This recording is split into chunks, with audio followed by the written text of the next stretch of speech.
Verskoon maar die lesingkie wat so 'n bietjie lig is vanmôre. My drukker het nou besluit om by lockdown hy het ook lockdown. Maar nou ja, vandag die 27ste Maart. Skryf, is dit die 27ste? Nee, die 26ste. O ja, 27ste. Okay. Ons is nou met die tweede lesing van die Eindtyd Diere van openbaring. Maar kom ons gesels 'n bietjie net voor ons begin daarmee, hoekom dit so belangrik is dat ons hierdie diere nou behandel. Dit is omdat daar vandag iets begin in hierdie land wat nog nooit voorheen gebeur het. Nog nooit voorheen het 'n regering die mag gehad of die mag gekry om 'n totale nasie, dis nou verskillende volkere, binne in hulle huise gevange te hou en almal gaan verwonderd agter hierdie dier aan wat hierdie afkondiging maak. Dit is vir my die ergste. Tot nou toe is daar nie eintlik 'n oppositie nie. Tot nou toe is niemand wat sê, man, jy probeer jy ons daar kry. Ons sal nie luister nie. Dit is nie net in hierdie land nie, dit is reg oor die wêreld omtrent. Ek weet nie hoeveel lande nou in grendeltyd is of inperkingstyd nie, om die Afrikaanse regte woord te gebruik nie. Maar dit is groot dele van Europa en die Ooste en selfs in Amerika, in Kanada is een, Amerika self baie state. So dis iets totaal en al ongehoord op wêreldwye skaal. Niks op aarde gebeur toevallig nie. Ek hoop daarom julle weet dit. Alles word beplan.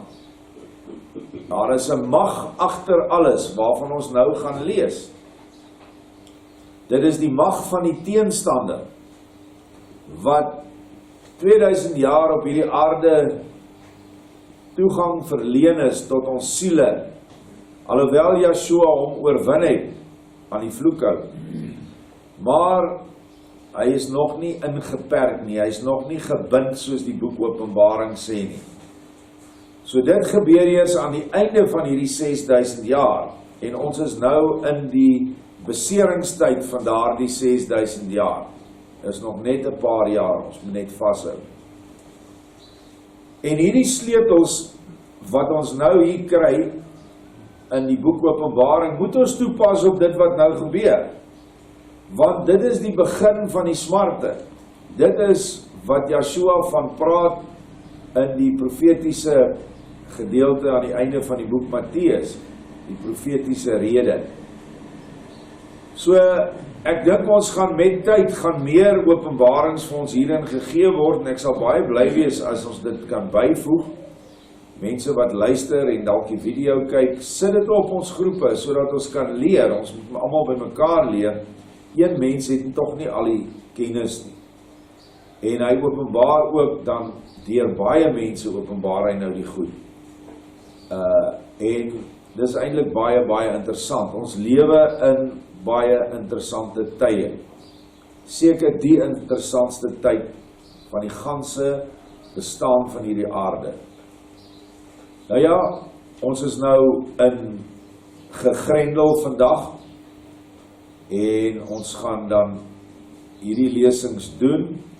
Ons gaan dan later 'n bietjie by mekaar kom en net praat, wat gaan ons doen die res van die tyd? Gaan ons 'n bietjie sing vir Vader, vir onsself, wat gee ons moed, versterk ons, en dat ons 'n bietjie meer informeel by mekaar kom en skrifstudie doen. So, byt maar net vas, ons sal die tye aangee, maar voorlopig is al die lesings nou 7:30 in die oggend, behalwe môre Sabbat is weer 10:00. En ons gaan aan. Die Gilgalwiel moet draai en ons moet die seën uitspreek, die daaglikse offer moet gebring word. Iewers in die boek Openbaring staan daar dat die dier, dink ons het ons eerste lesing, dat die daaglikse offer gaan stop. Maar kom ons lees nou verder. Ons het nou verlede keer, is eergister oor Openbaring 13, het ons gepraat oor die dier wat uit die see kom met die 7 koppe en die 10 horings.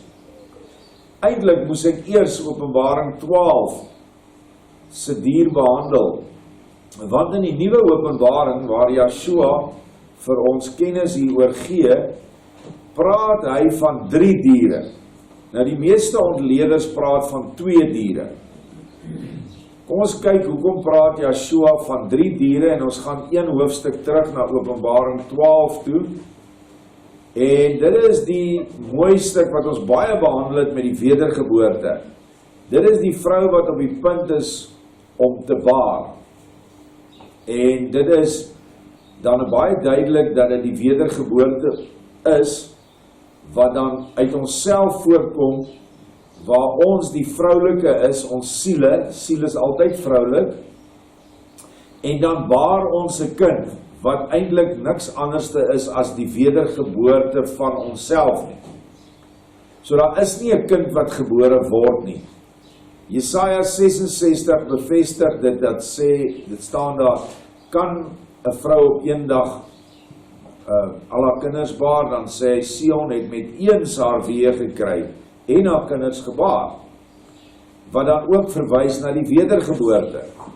En dan word die kind weggeruk na die troon toe.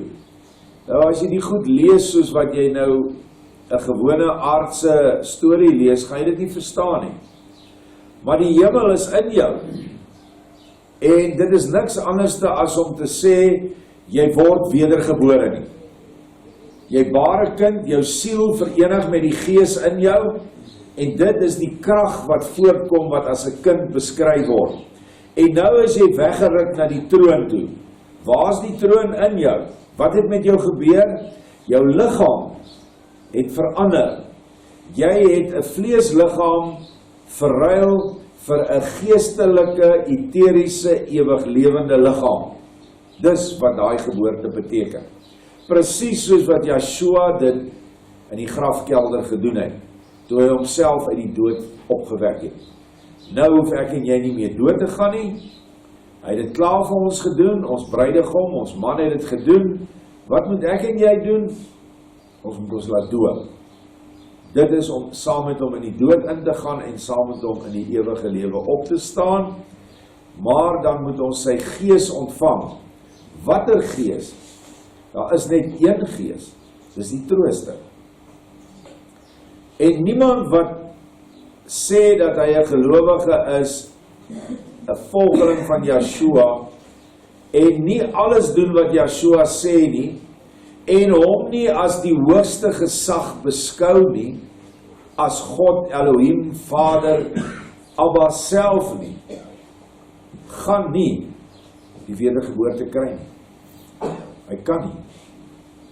Want dan is daar 'n gaping nog in sy innerlike wese.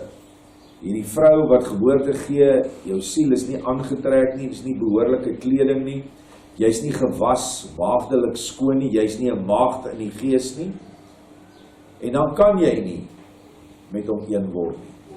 So kom ons lees dan Openbaring 12, maar nou die negatiewe deel. Ek moes nou net vir julle wys, wie is die vrou? Dit is ons wat wedergeboorte soek. Al wat sekere van ons mense dit amper heeltemal het. Dit is wat hy opgerig het deur die 3 geloftes, bloedrivier, parekraal en Gilgal. Dit is die toestand waarin ons nou is.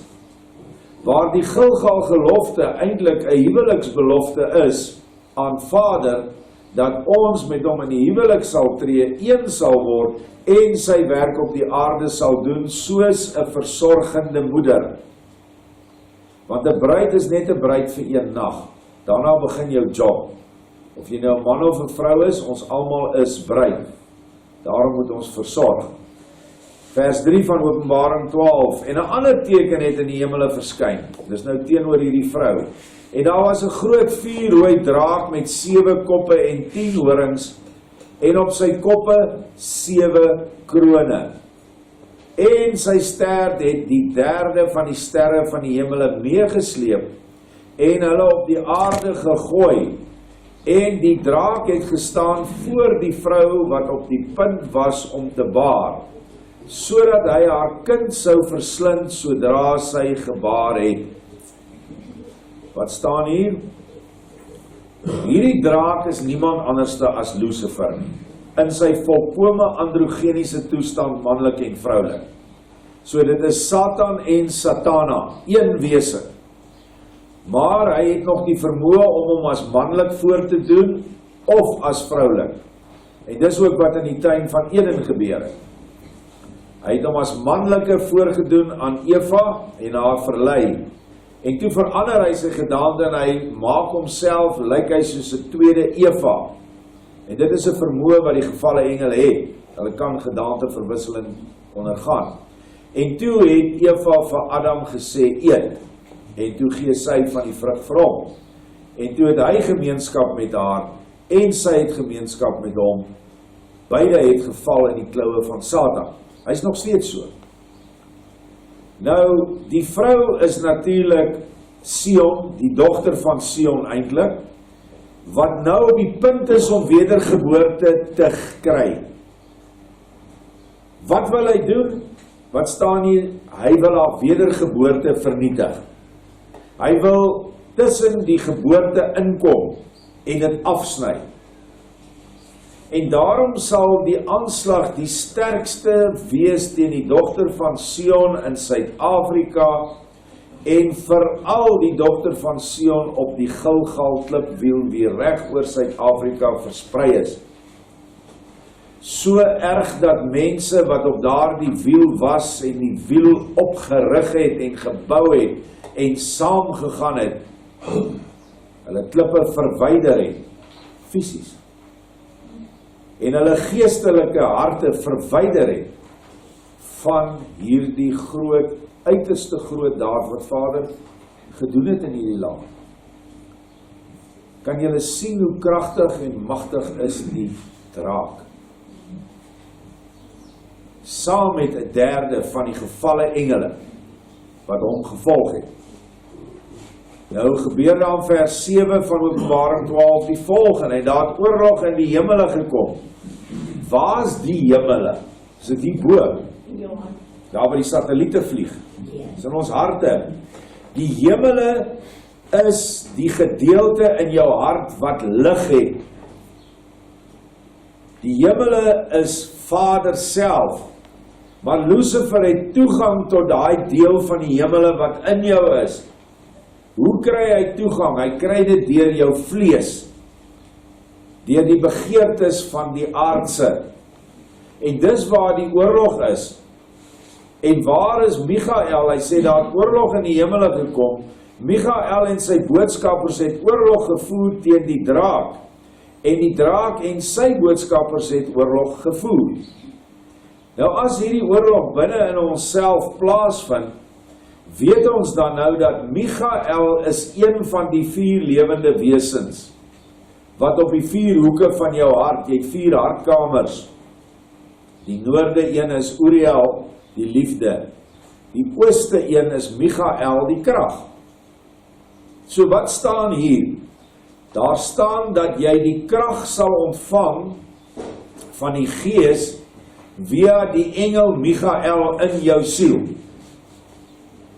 Aan die eindtyd, want hierdie wedergeboorte en gestryd teen die draak is 'n eindtyd profesie, dis nou.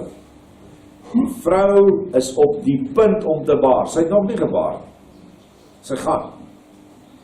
En die oorlog vind plaas natuurlik nou, en selfs na die geboorte, want onthou 144.000 pare moet gebore te gee in hulle innerlike of moet wedergebore word. Ons is nou redelik seker met al die inligting van die nuwe openbaring dat dit 144.000 mans is en 144.000 vrouens. So hierdie oorlog vind binne in ons plaas. Hoe kry ons die krag? Deur in die liefde te bly. Dan kry jy die liefde, die krag, maar jy kry ook die suidelike hoek van die hel, die waarheid, en jy kry die oostelike hoek, die wysheid, Raphael. En omdat die 4 hoeke van jou hart nou verseël is met hierdie 4 engelgeeste, wat dan ook die 4 beelde het, die leeu, die arend, die os en die man, nie noodwendig in die regte volgorde nie, wat dan ook die Transvaalse embleem is. Meer nog, die dogter van Sion se nuwe embleem hier agter my, waar die leeu nou buite is, want dit is Yeshua. Uriel is net sy verteenwoordiger van die liefde. En daarom is dit so belangrik dat die boervolk begin wakker word en sien wat 'n rol hy hierdie volk speel in die eindtyd dinge wat nou gaan afspeel. En ek is al nou die dag aangekla dat ek preek net vir die boervolk. Dit is nie so nie. Die boervolk is die voorlopers. Hulle is diegene wat aan die einde van die tye die bruidskamer voorberei. Soos wat die apostels in Yeshua se tyd, die 12, die bruidskamer voorberei het vir die bruidegom. Want hulle vra toe vir Yeshua, hoekom vas hierdie manne nie? Ons vas dan seker elke week. Jy sê man, hoe kan hulle vas? Hulle is die voorbereiders van die bruidskamer, hoekom kan hulle vas as die bruidegom by hulle is? Hoe berei hulle die bruidskamer voor? Deurdat hulle die 12 fondamente is van die nuwe Jerusalem. Deurdat hulle die leerstellings van die hemele vir ons bring. Ons het baie van dit verloor, maar ons het daarom genoeg. Nou ja, as jy dit dan verstaan, kom ons lees die volgende ene vers 9 ook, 12 vers 9, en die groot draak is neergewerp, die ou slang, Nagash, wat genoem word duiwel en Satan, wat die hele wêreld verlei, hy is neergewerp op die aarde, en sy boodskappers is saam met hom neergewerp. Boodskappers is engele, dis gevalle engele, 'n derde van hulle, wat oorlog voer. En daar is nog name vir die draak, is ook duiwel en Satan. Nou weet ons wie hy is. Maar hierdie boodskap het basies begin in vers 3, dat hy het in die hemelse sweer verskyn. Hy het toegang gekry tot jou en my innerlike. Maar in hoofstuk 13 wat ons eergister behandel het, sit ek nog 'n vers hier neer. Yeshua praat van 3 diere.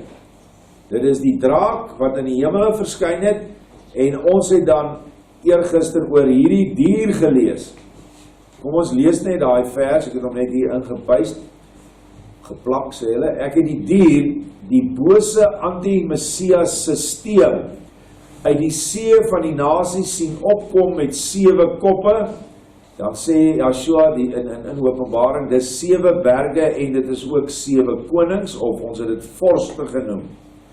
En 10 horings, wat dan konings is, en op haar horings 10 krone, wat vir jou die heerskappy aandui, en op haar koppe 'n naam van laster. Right. Dit wil lyk asof hierdie dier, Lucifer, wat nou voor die vrou verskyn, en hierdie dier dieselfde dier is, maar op 'n ander vlak. Hierdie vers 13 of hoofstuk 13 se dier is oor die hele wêreld. Want die hele wêreld loop verwonderd agter daai dier aan. Maar dan kom daai dier in Openbaring 12 en hy kom spesifiek, hy of sy, wat is manlik en vroulik, om die dogter van Sion in Suid-Afrika op die Gilgal klipwiel, wie verseël is met 'n gelofte, 'n ewige gelofte, wie by paardekraal teenwoordig was, nie fisies nie, maar in die gees, deur daardie gelofte af te lê, 16 Desember 2019, waar die groot vergadering van hemele en aarde plaasgevind het. Daar's baie lesings daaroor gegee, vanaf 16 Desember tot nou toe, waar die verse in Hebreërs 12 eintlik in vervulling gegaan het. En nou fokus hierdie dier op ons, direk. So dis 'n dubbele aanslag. Hy het die hele wêreld in sy mag volgens Openbaring 13. Ons het gelees dat dit die geheime organisasies is. Nie belangrik om te weet hoe, waar en wat nie. Ons weet, vrymesselary is meer op die grond. Dan is daar die COM 300, die geheime Engelse organisasies. Dan is dit die Bilderbergers. Dan is dit die Knights of Malta. Dan is dit die Jesuïte orde. Kom, noem nog. Ag, daar's baie. Ek dink daar seker, dink ek minder as daar ongeveer 13. Ek dink die syfer 13 figureer in hulle ordes. Ek dink die Roundtable is ook nog deel. Die Roundtable en al daai ouens is party is, jy kan nie agterkom, die meeste van hierdie wat bietjie laag is in die orde, weet die ouens nie eers hulle doen dit nie. Vrymetselary is so vol dwaase dat eers op die 10de vlak kom hulle agter. Maar nou aanbid ons nie meer vir Jesus nie, en hulle praat van Jesus in hulle vergaderings. Hulle aanbid die verligte een, Lucifer, self. En as jy na die 10de orde se embleem kyk, dan sien jy, dis dieselfde as die AGS se embleem. En hoe hoër jy opgaan, hoe meer sien jy van hierdie simboliek, wat dan 'n dieper eteriese boodskap uitdra.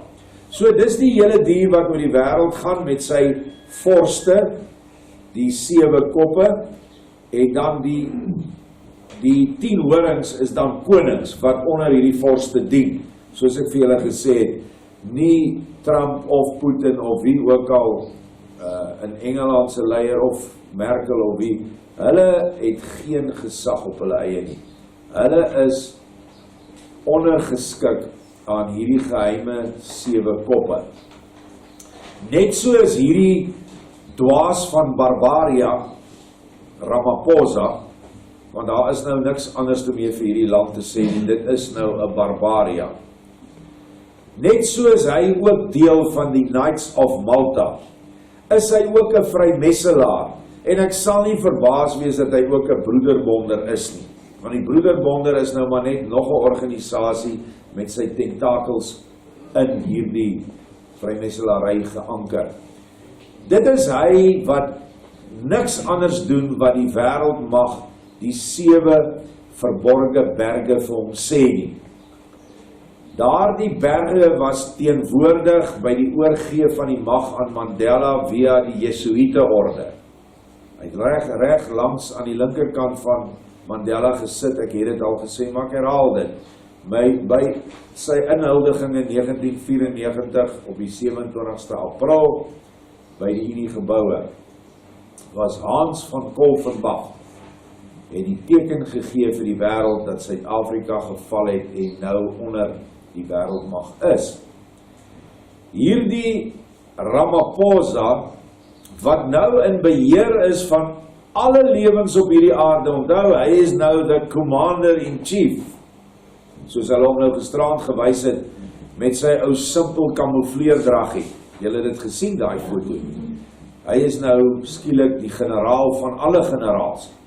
Dis dieselfde rampokker wat minder as 4 of 5 jaar gelede 42 mense buite Rustenburg laat doodmaak het. Want hy is die baas van Xstrata. En Xstrata het gemyn vir Londen. Hulle was subkontrakteurs. Hy het R12.000 vir elke subkontrakteur lid gekry, elke werker, maar hy het hulle R3.000 'n maand betaal en hy het 9 vir homself gepak het. Toe vind die ou klomp dwaase dit uit wat vir Xstrata werk, en toe hou hulle nou, toe betoog hulle, toe straik hulle. En toe stuur hy die polisie in. Hy was toe adjunkt, dink ek, as ek hierdie mis het nie, om sy eie belange te beskerm, en toe skiet hulle 42 net daar dood. Kyk, moenie 'n fout maak, ek het geen probleem hoeveel hulle doodskiet nie. Maar ek wil net vir julle wys wie se beheer van jou en my lewens vandag. Weet jy dat as hulle jou in die nag vang, hulle jou dood kan skiet? Ja. Want dit is wat hierdie noodtoestand wat afgekondig is beteken. Dink julle, as dinge warm word vorentoe en dit gaan, dat hy dit nie gaan, of dat hulle dit nie gaan doen nie? Ek sien oral in die wêreld hoe hulle met absolute mag afkom op mense wat hierdie inkerkering oortree. By ons sou nog goed deels aanval teen dit is. Absoluut, absoluut. Die witte gaan hier 'n les geleer word. Weet jy hoekom haat hulle hierdie hele ding in elk geval? Want hulle weet die witte is, gaan nou in hulle woonbuurte bly in hulle huise, gaan hier en daar ouens wees wat nou 'n dop gaan soek en iewers 'n paar manne bymekaar kom, of vlug viswaters toe, of wat ook al. Hulle gaan bars. Want wat ek eintlik wil sê is dat die wit mense is redelik gedwee, hulle is goeie skape. Ek het nou nie 'n mooi Afrikaanse woord vir sheeple nie, maar hulle is goeie sheeple. Aan die ander hand het ons die Lucases. En daar gaan het anders te gaan. En hierdie ouens is te bang om daarin te gaan. Ek sê nou vir julle, die polisie is vir hulle banger, en die weermag is net so bang. Toe hulle die weermag op die kypvlek sit, het niks gebeur nie. Die rampokkers het net aangegaan soos hulle wil, en die polisie het maar 'n lae profiel gehou. Niks het verander daar. En dit is presies die toestand waar ons nou is. Ons het 'n gewetenlose barbaar aan bewind wat nie eens oomblik sal skroom as dinge uit de hand uitdruk om mense dood te maak nie. Die verskil wat nou daar is, die pers staan nie by Rustenburg, wat is die plekkie net buite? Marikana. Die pers is nie nou daar nie, want daar is 'n lockdown op die pers ook, so hulle kan maak wat hulle wil. En ons is nou in hierdie toestand, waar hierdie aangestelde Illuminati koning, Ramaphosa, alle mag oor hierdie mense in hierdie land het. Ek is nie 'n profeet nie, ek weet nie wat gaan gebeur nie. Maar my gevoel is, en wat 'n mens kry uit die boodskappe van Vader, is dat ons net stil moet sit. Moenie hulle gaan tart nie, dis nie nou nodig nie. Jy het in elk geval nie die mag om te gaan tart nie, want jy het nie wapens nie, en sover ek het nou gelees het in al die profesie, het ons nog nie die mag by Vader gekry, gaan tart bietjie die soldate daar buite nie. Hy het nie. Hy het dit nie gegee nie. Hy het gesê, wees stil, en kyk hoe ek julle lot voor julle oë gaan verander. Inteendeel, ek dink die verse wat baie mense gekry het was, gaan in jou huis in. Staan in Jesaja, wat is dit, 20:26? 20. Ok, nee, 26:20, hulle sê die datum, die dag wat die curfew begin het, is dieselfde. Maar hoe dit ook al sê, dis nou nie tyd vir dit nie, dis nie tyd om braaf te wees sonder Yeshua nie. Die tyd kom, hy moet nou hierdie dinge, hy is die generaal, en dit wat hy nou doen, of toelaat om te gebeur, is binne sy plan. Of dink julle China sou hierdie ding kon begin as Vader dit nie toegelaat het nie? Nooit. Of hierdie Ramaphosa sal hy enigiets kan doen wat Vader nie toelaat nie? Niks. So as ons dit aanvaar, dan raak 'n mens rustig. En kom ons maak die beste van 'n slegte saak. Inteendeel, ek dink is 'n goeie saak. Kan doen met 'n lekker vakansie. Nou ja. Nou gaan ons aan met 12:13.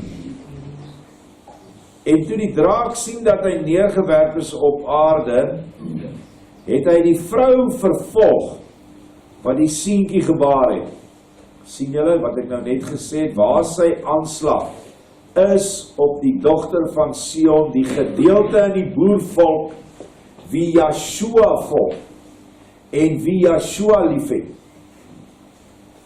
Die wedergeborenes, want hier sien ons, wat die seentjie gebaar het, wat reeds wedergebore is. Hoekom sal hy so 'n aanslag loods teen die vrou wat die seentjie reeds gebaar het? Eenvoudig, soos ek in die begin van hierdie lesing verduidelik het, dit is dan hulle wat volkome eteriese geestessubstans liggame het. Maar verduidelik julle hoe werk so 'n liggaam? Raphael kom en hy staan voor een ou. Die ou sê, maar jy lyk so mooi, wat se liggaam het jy, want jy verdwyn. Dan sê hulle, Yeshua vir Raphael, gaan, haal gou die goed by die ou se huis. Dan sê die ou se huis duisende kilometer ver, wat hulle getrek het van die ooste af. Nee, van Afrika af. Sê nou maar 1000 iets kilometer. Die volgende oomblik is Raphael daar, maar hy is nooit weg gewees nie, so vinnig. Dan bring hy die goed. Hy sê, hierdie was onder jou bed begrawe, toe was dit net so 'n groot edelsteen. En toe vra hulle hom, nou maar, hoe werk dit? Toe sê hy, vat aan my. Toe vat hy aan Raphael, die engel, en toe sit vaste vleis. Toe los hom, toe sê, vat nou weer aan my. Toe vat hy deur hom. Soos wat ons sê, 'n spook, né? Jy vat so deur 'n spook, en dan hardloop jy. Jy doen nie eens iets en dan hardloop jy. Nou ja, Dit is 'n eteriese liggaam. Jy kan hom vleis maak, jy kan sy voorkoms verander, of jy kan dit eteriese substans maak, wat deur alles gaan, en wat kan verskyn en verdwyn in 'n oomblik, hier in Amerika, in China, in oomblikke, en weer in 'n oomblik terug wees. Dit is 'n wedergeborene, dit is die vrou wat die seentjie gebaar het. Hy gaan hulle met 'n passie haat, want in sy wese weet hy dat hy verloor het. Want hierdie mense wat daai vlak van geestelike, of daai geestelike pyl bereik het, is nie meer dood te maak nie. Kan nie meer.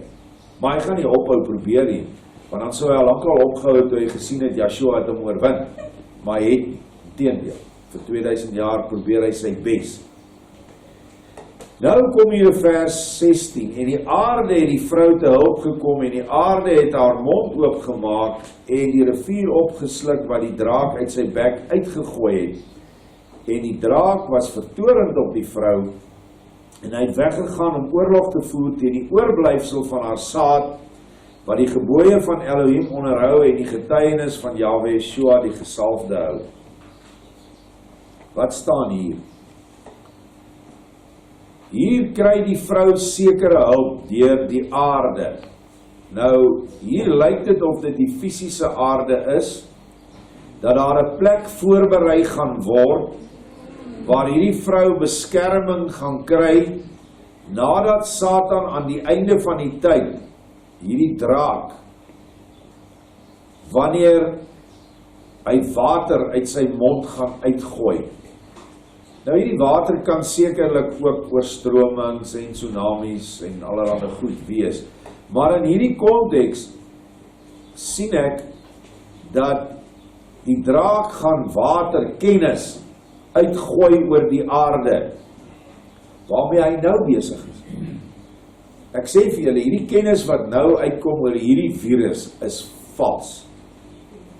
Daar is iets, ek kan nie my vinger daarop sit, maar ek sê nou vir julle, is 900 mense in hierdie land wat hulle sê die siekte het, en nog nie een is dood.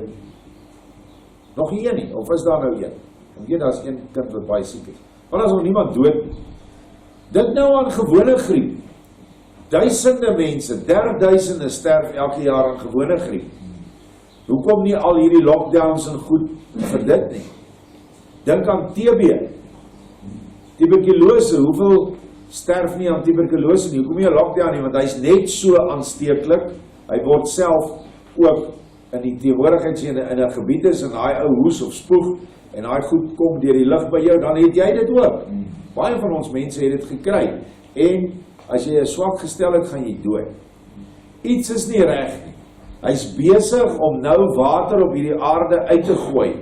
En onthou, sy waters is vuil, is leuns. Hoekom? Want hy is die vader van die leuen.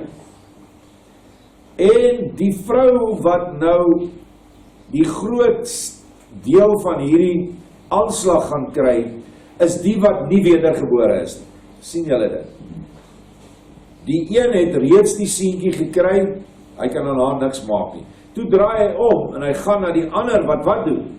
Hulle hou die aan die gebooie vas, en aan Joshua. Hulle is goeie Christene, Israeliete, wie Joshua eer, om erken as hulle verlosser, en hulle hou die gebooie. Maar nog is Lucifer gaan teen hulle. En wat doen hy om hulle te probeer omkeer? Hy stuur leuns, vals lering. Hy hou hulle weg van die lering wat die vrou wat gebaar het, wat wedergeboorte gekry het, hy hou hulle, hierdie lot mense, weg van daai inligting. Dus weg van die nuwe Jerusalem wat neergedaal het. Waarheen sleep hy hulle? Na Babylon toe. Die leer van vermenging en verbastering, en die leer van verborgenhede, geheimenisse, alles wat vanuit die Illuminati kom, deur al die organisasies. Dit is waar Satan hulle heen sleep. Dis die stroom propaganda wat uit sy bek uitkom. of uit die draak se bek, maar dis Lucifer. Is almal by, is tog redelik logies as ons nou na alles kyk. Daar's natuurlik oneindig meer goed wat 'n ou hieroor kan sê. Maar dit is wat Openbaring 12, dis dan die eerste dier. Die tweede dier is die een wat die 7 koppe het en die 12 horings. Die eerste een het ook. Dis die draak self met 7 koppe en 10 horings. Sorry, nie 12 horings, nie 10 horings. So dis dieselfde, maar dit opereer net op 'n ander vlak. Waar ek glo dat die een op Openbaring 12 wat daar opereer of veg is op 'n geestelike vlak. Waar die een in Openbaring 13, daai skynsgedrukte vers, meer op 'n finansiële en politieke vlak funksioneer. Alhoewel al 3 sal jy vind is kom van Satan af. Maak nie saak wat negatief is in die aarde en teen Yeshua se lering nie, dit kom alles van hom af. Nou kom ons by die dier wat ons eintlik vandag wou behandel, en dit is die tweede dier, wat nou eintlik die derde dier is, as ons Openbaring 12 sin saamtrek. Maar hierdie dier werk saam met die dier met die 7 koppe en die 10 horings. Nou kyk wat sien hy, en ek het uit die aarde 'n ander dier sien opkom, en hy het 2 horings gehad, en net soos 'n lam, en het gepraat soos 'n draak. En hy oefen al die mag van die eerste dier uit voor sy oë, en hy maak dat die aarde en die wat op haar woon, die eerste dier vereer, waarvan die dodelike wond genees is. Dit het ons in die vorige lesing gelees. Nou ja, ek het nie eintlik 'n prentjie gekry wat vir my wys nie, maar hier is nou 'n lammetjie daaronder, met 2 horingkies al, wat eintlik ook in elk geval onmoontlik is. Lammetjies het nie horings nie, hulle het net kolletjies daar, en dan groei dit. Maar agter sien ons die rooi bek van 'n tipe van 'n draak, wat praat. Goed, nou kom ons gaan terug na vers 11 toe, van Openbaring 13. Ons sien dit is 'n ander dier, dis nie dieselfde een nie. 2 horings is heerskappy. Altyd 'n horing is heerskappy. Yeshua kom en hy sal die horing van Dawid oprig. Dit is hoekom ons ook 'n ramshoring blaas, wat dan ook te doen het met heerskappy van jou woorde en krag van jou woorde. So die lam is Yeshua, so hy maak die lam na. Hierdie is 'n naaper van Yeshua, hierdie tweede dier. Hy kom ook nie uit die see uit die nasies uit nie, hy kom uit die aarde uit. Nou die aarde het ons nou al geleer, is tog ook jou siel. Jou innerlike siel word beskryf as aarde. Hoekom? Want die woorde wat jy vanmôre hoor, as dit op vrugbare aarde of grond val, dan behoort jy 'n plantjie te hê wat opgroei, en nou kry jy die insig en die wysheid om te sien wat is Satan self, en dan gaan jy en jy begin vrug dra onder jou naaste, of vrug in jouself, jy kry jouself reg. Dis alles vrugte van die gees, wat dan uit die siel uitkom. So hierdie aarde, waar hierdie ander dier uitkom, dit is die slang, of die draak se kinders op aarde, fisiese kinders, vleeskinders, soos ons, mense in vlees. En dit is dan 'n vals evangelie wat uitkom, wat 2 vlakke het, of 2 fasette. Nou, hierdie dier kom, en hy oefen die mag van die eerste dier uit. Nou wat is die eerste dier? Hy oefen nie net die mag uit nie, hy vereer ook daardie dier. Nou moet ons na die wêreldsisteem gaan kyk. Hierdie dier wat die 7 koppe het en die 10 horings, kan ons opsom, alhoewel dit nou vorste is die 7 koppe is 7 antigeeste. Daar is die 7 aardsengele. Liefde, wysheid, wil, orde, erns, geduld, barmhartigheid. Maar Satan het ook 7 vorste, wat hy ook aangestel het, om te veg in ons siele. Soos wat ons nou in Openbaring 12 vers 7 gelees het, om te veg teen Michael. Maar is nie net Michael nie, die ander engelgeeste is ook in ons. Vat nou byvoorbeeld geduld, dis nou die ouetjie wat ek nou mee sukkel. So, waar Satan, hy lê die hele tyd vir my en loer, en as daar 'n situasie ontstaan wat hy gewoonlik maar eintlik die outeur is van daai situasie, hy stuur vir jou 'n ou in wat jou plek heeltemal die mekaar krap. Hy krap jou hele slaai die mekaar.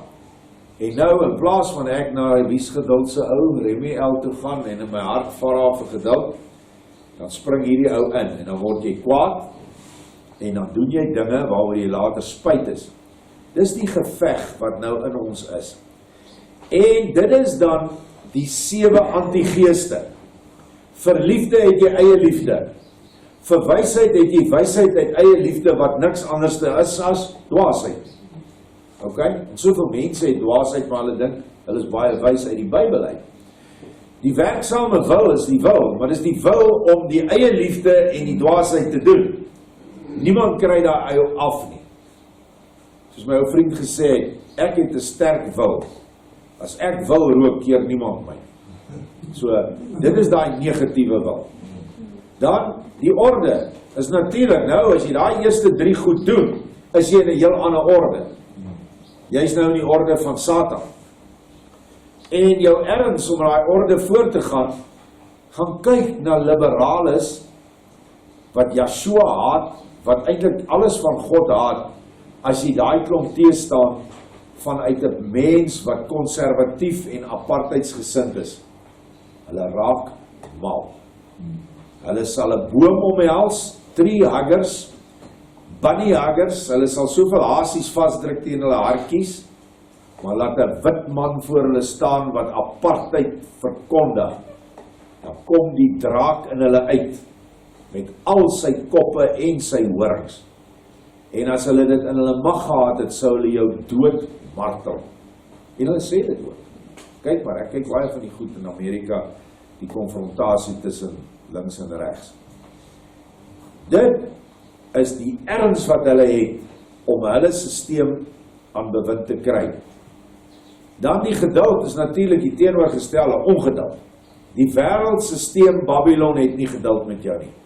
Gaan kyk maar as jy werk, en jy bly 'n paar dae van die werk af, en jou probleme is groot, en jy het 'n ernstige rede daarvoor gehad, jy is onmiddellik afgedank. Of dink maar aan iets anders wat ons hier toelaat, gaan nie daar buite gebeur. En dan die laaste ene is barmhartigheid. In Babylon is geen barmhartigheid. Of jy gee jou pond vleis, of jy is weg. En dit kan baie mense getuig wat hier uit is om te gaan werk vir ander mense. Hulle kom terug, laaste maand of 2 nie hulle geld gekry nie, hulle is soos honde behandel, is ek reg? Nou ja, dis daai dierse sisteem, dis die antigeeste, die 7 koppe. Nou die 10 horings is dan baie maklik. Dit is die 10 antigebooie. Begin ons met, jy mag geen ander gode voor my aangesig hê. Daai gebod is, jy mag, alle gode is gelyk, en mag voor die aangesig van die paus wees, of wat ook al, voor die wêreldraad van kerke.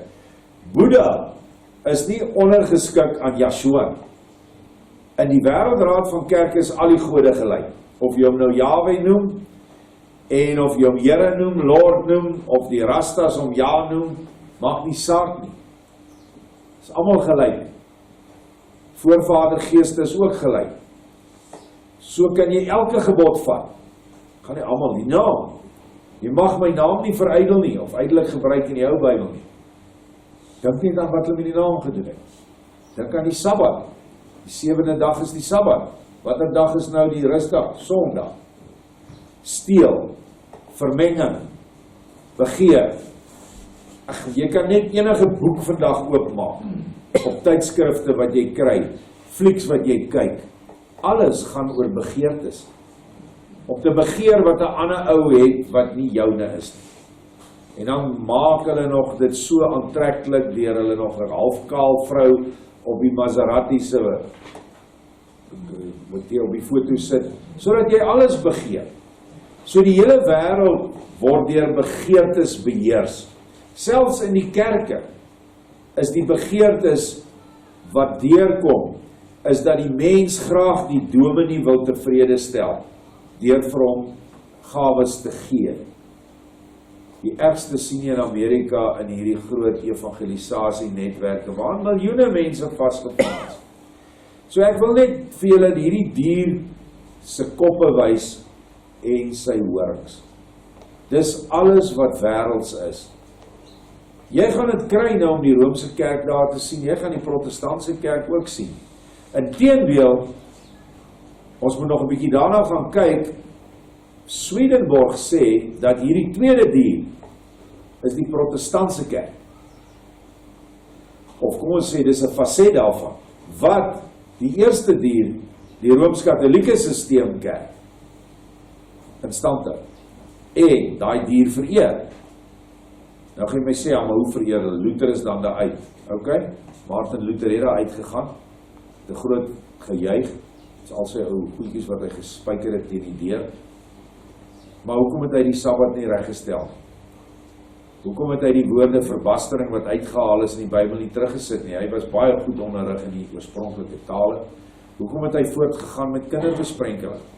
Hoekom het hy dit gedoen, dat gedoen, nagmaal, al die goed, wat Paasfees is? Hoekom het hy daai goed gehou?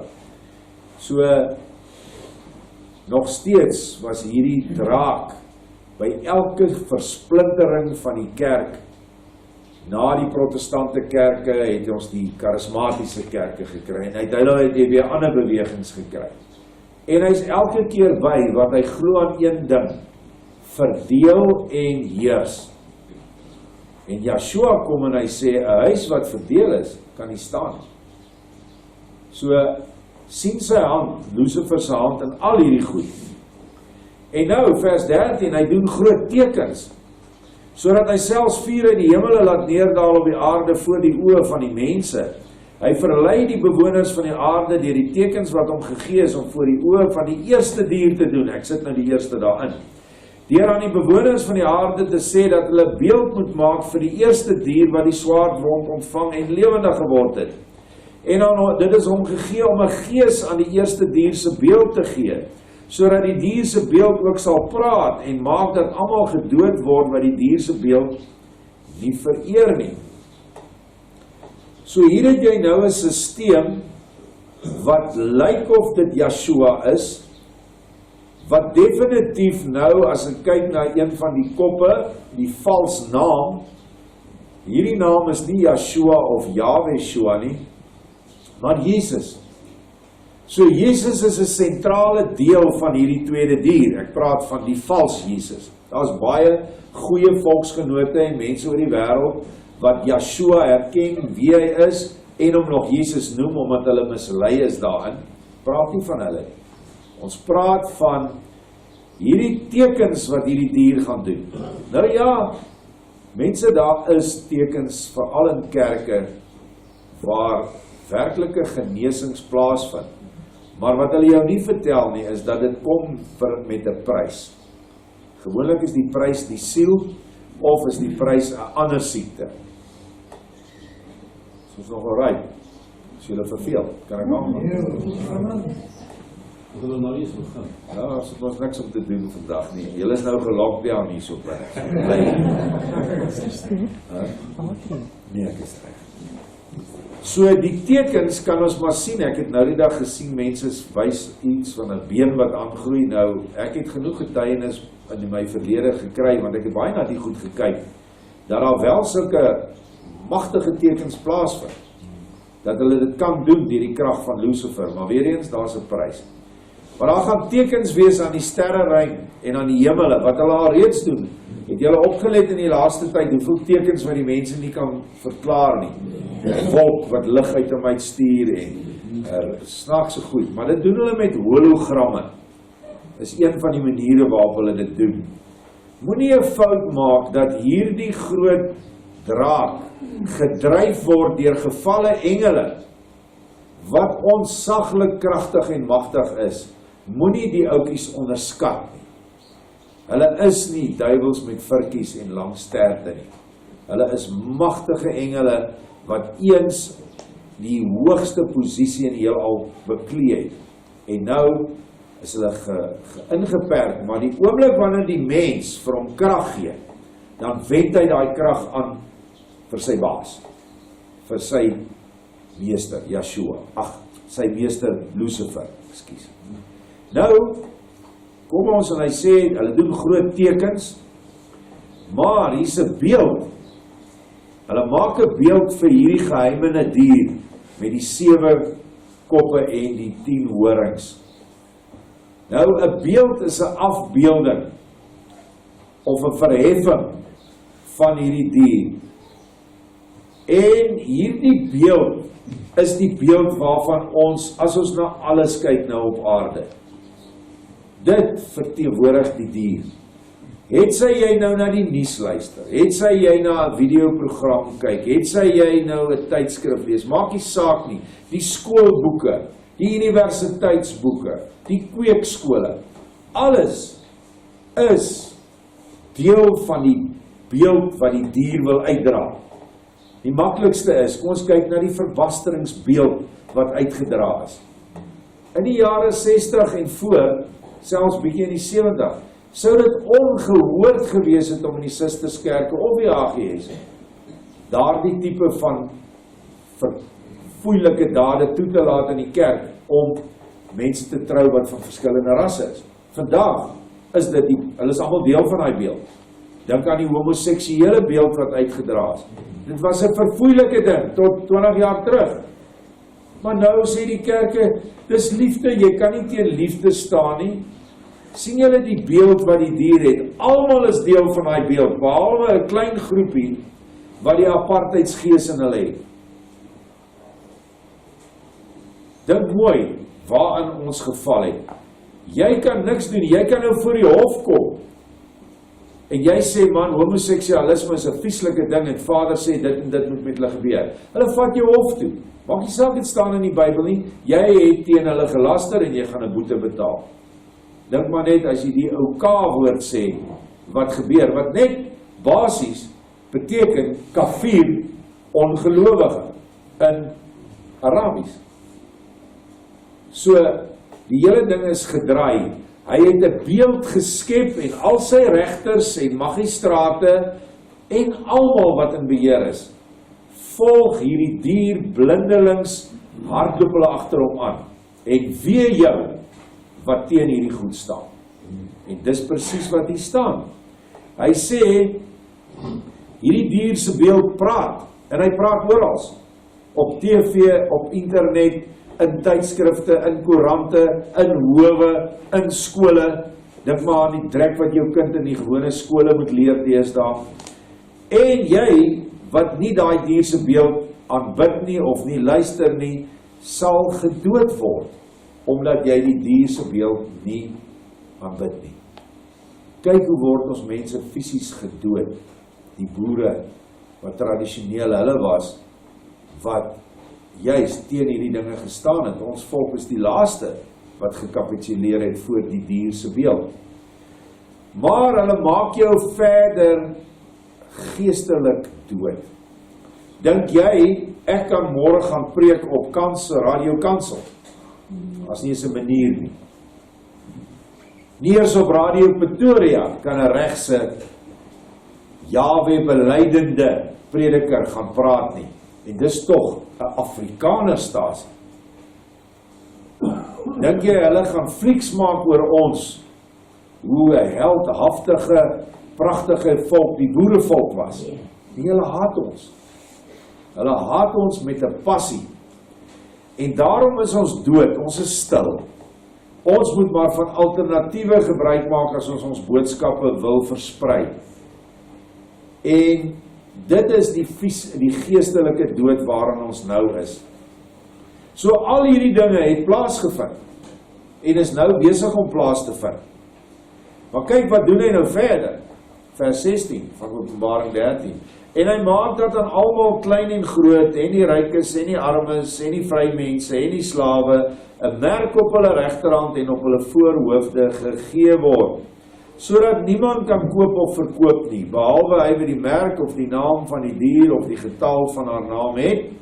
Hier kom die wysheid te pas. Wie die verstand het, laat hom die getal van die dier bereken, want dit is die getal van 'n mens, en haar getal is 666. Baie mense sê 666 is die merk van Lucifer, van Satan. Dis nie so nie. Dis die merk van 'n mens. Ons gaan nou sien, wat is die merk? Ek voeg so versie daarin, ons gaan op daai hele hoofstuk behandel. Maar kom ons kyk nou, hier word 'n merk gegee. Nou ja, die denke is dat dit, een denke sê 'n geestelike merk is, die ander sê dis 'n fisiese merk, die ander sê dis albei. Ek is miskien een van die laastes wat sê ek dink dit kan albei wees, maar vir my is die geestelike merk baie belangriker as die fisiese merk. Want onthou, Satan is uiters slinks. Nou kom hy en hy vertel vir al die mense die merk is 'n microchip. En nou sê almal, ek gaan nie hel toe nie, ek gaan nie die microchip vat nie. Maar wat hou jou uit die hel uit? Jou liefde en gehoorsaamheid aan Yeshua. So dit maak nie saak, al vat jy nie daai chip nie, maar jy het nog steeds nie vir Yeshua lief nie, en jy doen nie wat hy sê nie, en jy is nie in sy gees van waarheid nie, beteken hy nie neem van die merk niks. Nou ja, die voorhoof is die verstand, die regterhand is die handeling. Dit is toch logies, dit staan in die skrif. Yeshua se mense het ons in die vorige lesingsreeks gelees, dat hulle op hulle voorhoofde gemerk word en op hulle regterhand. So hulle voorhoofde beteken eintlik dat hulle verstand in lyn met hulle hart is, en hulle handelinge is binne die 2 gebooie van die liefde. Want die regterhand is die aardse, die materiële hand, verste van die hart. So hulle doen die werke van liefde op die aarde. Daarom sal Satan se merk tog moes die teenoorgestelde wees. So dit is dan die geloof van die verstand, wat nie gekoppel is met die hart nie, of as dit in die hart is dit 'n bose hart, en die regterhand is dan nou die uitvoering van die 10 negatiewe gebooie en die 7 negatiewe geeste, soos ek hulle nou gelys het. Dit is die handeling van mense wat deur die draak of die dier mislei is. Maak dit sin? Is julle met my nog? Jy moet altyd die 2 teenoor mekaar sit. So dit is die geestelike merk. Of hy nou 'n chip hier gaan insit of 'n chip hier, dit kan ek nie sê nie. Al wat ek sê, wanneer 'n microchip die vermoë het om deur 'n eksterne apparaat, soos 5G en iemand wat op 'n plek sit en wat jou breingolwe kan manipuleer deur 'n tipe van breinspoeling, jou emosies kan beheer, dan is dit verby. So dan sal ek sê, moenie die ding vat. Maar hulle sê hulle kan dit alreeds net met 'n selfoon doen.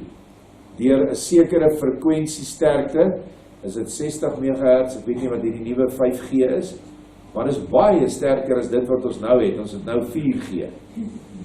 So daardie frekwensie kan hulle gebruik as hulle wil om jou emosies te beheer. En jy het nie eens 'n merk nie, jy het 'n selfoon in jou sak of langs jou bed. Hulle doen dit alreeds met soldate, ek het daaroor gepraat. So dit sê ek, as dit 'n fisiese merk is, kom weg. En ek gaan nou op rekord en ek sê dit. En ek hoor die torings is gebou. Ek dink nie ons het 'n keuse as 5G aangeskakel word om daai ding, hierdie wat ek nou mee opneem, om hom weg te gooi. Weg te werk van jou. Iemand het hierdie week berig dat daar 25 miljoen Chinese is wat hulle selfone weggegooi het. Is ek reg? Ja, daar skielik 25 miljoen minder selfone in omloop. Of 25 miljoen dood is, weet ek nie, ek glo nie. Maar hulle het agtergekom dat 5G hierdie ding doen, hulle het hulle selfone weggegooi. Net om te kan oorleef. Maar daar sal seker nog inligting daar uitkom. So dis wat die merk aanbetref. Moenie mislei word, ek gaan nie 'n mikroskyfie insit nie, maar ek gaan ook nie vir Yeshua na hom luister. Want jy gaan nog steeds, gaan jy in die misleiding onder die mag van die dier wees. Hierdie 666, daar is so baie mense wat al oor dit gepraat het. Interessant het hulle nou die corona is 66 tel op na dit toe, nee. En dit is 6 letters, nou sê hulle 666. Wel, ek onthou in my tyd toe ek nog baie syfers gedoen het, dis nou 30 jaar terug. Nelson Mandela het ook na 666 opgetel, kan jy onthou? Ja, ag, as heel wat van die goed. Maar hoe dit ook al sy, ons lees, verskoon dit is bietjie dof, Gawes uit die hemel is 'n boek wat ons nog nie voluit vertaal het nie. Maar hier is 'n hoofstuk wat baie belangrik is, en ek hoop tog so ons kry 'n Duitser wat vir ons die goed kan vertaal, uit Duits uit na Afrikaans toe. Maar, vers 13 van, ek weet nou nie wat 'n hoofstuk nie, dit is nou maar een van daai hoofstukke wat handel oor die merk. Maar dit is die gees of die lewe in die beeld van die dier, dat die eie liefde en die hebsug by al die wêreld groot is, en die hoogste piek bereik het. Dit is die volle getal 666, waarby die eie liefde gelyk is aan 600. Die geroofde 4 van die hemel 60, is ek reg, is dit geroofde, ek kan nie mooi lees daar. Dit wil sê, om die goddelike gebod 10voudig tot selfsugtigheid aan te wend, en die naaste liefde gelyk aan 6. Dit wil sê, die mees volmaakte slawerny is geldig. In plaas daarvan om 1 vir 100 te gee, word 100 vir 1 geëis.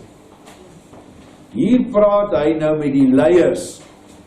Eerstens die 7 verborge leiers, of vorste van die dier uit die see, maar hy praat ook van die 10 konings, wat dan die leiers wat ek en jy sien, daar praat Trump en daar praat Putin. Nou as ek Trump en Putin net kan opsom, dit is sekerlik die leiers met die grootste eie ego wat ons nog op hierdie aarde gehad het. Donald Trump, maak nou nie saak of jy hou van die ou nie, hy staan aan minste die klomp verlooptes tee, maar die eie liefde is 600 by daai mense. En dan die 60, soos hy sê, dit is die 10voudige selfsugtigheid. En dan het hulle maar net naaste liefde van 6. Ek het gister 'n ou gesien wat 'n pastei gevat het, toe het hy so 5 of 6 borde neergesit. Toe sê hy vir die mense, kom, deel nou die pastei. Hier is nou die ryk elite in Amerika, dan is dit die middelklas, dan bietjie minder, en dan die heel armes. Hoe sal jy hierdie pastei dan verdeel? Dan sê die ons, ok, soveel, 'n bietjie meer vir die armes. Hy sê, maar kom ek vertel jou hoe lyk die pastei. In die heel hoogste, kan 'n mens maar sê, vlak van rykdom in Amerika, is al die snye behalwe 1. Dan die volgende ene, die bietjie mense wat minder ryk is, maar sekerlik nog miljonêers, net die helfte. En dan die ander, het net krummels. Hulle het nie eens 'n pastei nie, die heel armstes kry niks. Hulle skuld elkeen $6,000 is die skuld wat hulle het, soos wat mense nou op kredietkaarte leef ensovoorts.